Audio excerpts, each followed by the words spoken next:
Assalamualaikum Sobat Islam Gayeng semua. Pada pertemuan kali ini kita akan membahas tentang membuktikan validitas Al-Quran bersumber dari Allah. Akal manusia menghukumi kebenaran suatu kejadian dengan yakin, jika kejadian itu diinformasikan oleh banyak orang, dan disaksikan oleh panca indera mereka sendiri, seperti ada kejadian gempa bumi di suatu daerah, nauzubillah min zalik, dan itu dirasakan oleh banyak orang. Lalu mereka menginformasikan kepada orang yang tidak merasakan kejadian tersebut, maka orang yang diinfokan akan meyakini kebenaran informasi tersebut, karena banyaknya orang yang menginfokan dan orang-orang tersebut menyaksikan langsung kejadian tersebut. Inilah yang disebut dengan mutawatir, yang mana mustahil sejumlah orang yang banyak itu berbohong, karena saking banyaknya. Jadi ketika suatu informasi sudah sifatnya mutawatir, maka kita tidak perlu ragu akan validitas informasi tersebut. Tapi dengan syarat informasi tersebut disaksikan pertama kali oleh panca indera. Jika tidak, maka tidak berlaku hukum mutawatir, seperti teori yang hanya dirumuskan di otak kepala lalu diinfokan ke banyak orang, itu tidak membuat teori tersebut benar. Jika ada yang meragukan validitas Al-Quran bersumber dari Nabi Muhammad, maka hendaknya dia meneliti bagaimana Al-Quran ini diriwayatkan secara mutawatir di setiap masanya, karena sudah banyak bukti tentang kemutawatiran Al-Quran, sehingga sulit untuk meragukan validitasnya. Jika sudah yakin bahwa Al-Quran bersumber dari Nabi Muhammad, lalu apakah itu perkataannya atau firman Allah?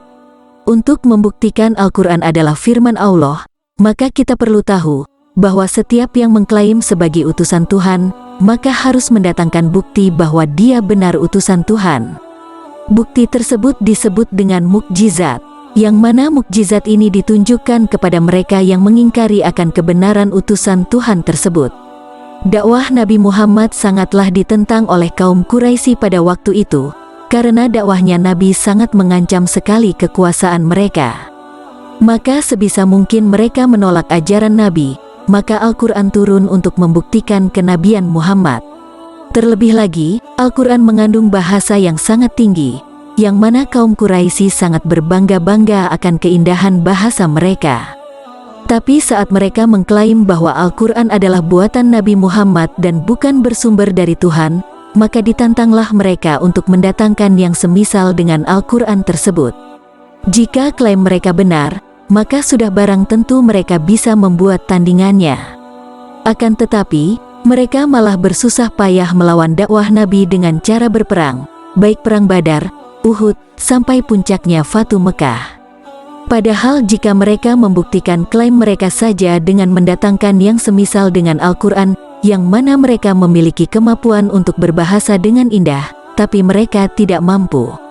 Seorang yang berakal pasti akan mendahulukan sesuatu yang kerugiannya itu sedikit.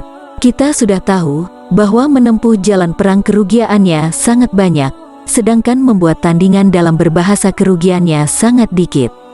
Tapi itu mereka tidak lakukan, maka inilah bukti bahwa mereka lemah untuk menandingi Al-Quran, karena Al-Quran bukan perkataan manusia melainkan firman Allah.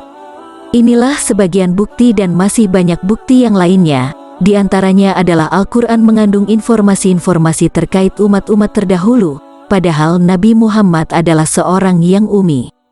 Dan juga ada informasi-informasi yang terkait dengan masa depan.